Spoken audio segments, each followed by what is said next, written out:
नमस्कार, मैं डॉक्टर शैलेंद्र गोयल, मूत्र एवं सेक्स रोग विशेषज्ञ। आज मैं बता रहा हूँ आपको कि टाइट फोरस्किन से उसका सेक्स के दौरान पेन में क्या रोल रहता है। पुरुष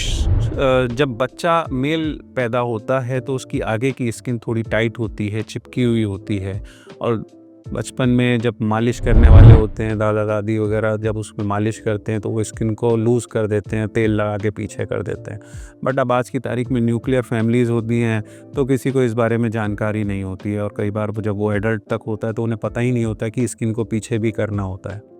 आइडियली एडवाइजेबल है कि बच्चे को शुरू से ही उसकी स्किन पीछे करना सीखना चाहिए और सुबह नहाते समय उसको डेली अपना स्किन को पीछे करके लिंग को साफ़ करना चाहिए। बट ये हमारे यहाँ यौन शिक्षा का उतना कम्युनिकेशन नहीं हो पाता, इसलिए इस बारे में किसी को पता नहीं होता है। कुछ धर्मों में जहाँ पे शिक्षा नहीं है तो वो कहते हैं कि बचपन में वो स्किन को काट दिया जाता है, जिससे उन्हें पता ही नहीं चलता कि हाँ, और उसको वो एक रिचुअल मान लेते हैं कि हाँ, ये एक रिचुअल है। बट इसका कहीं न कहीं इस एजुकेशन से मतलब है कि हमें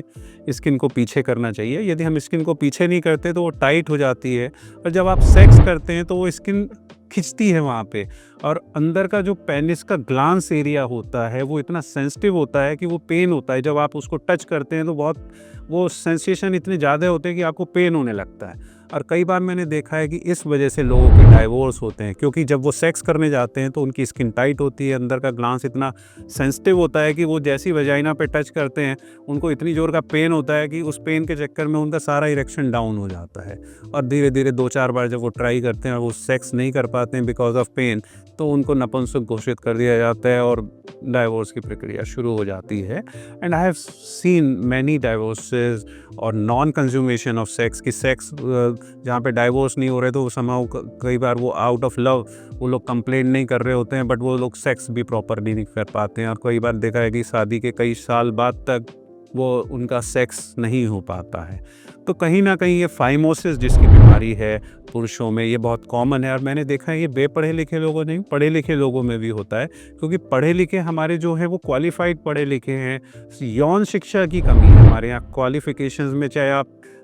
इंजीनियर बन गए, आईएएस ऑफिसर बन गए, सीए बन गए, एडवोकेट बन गए, बट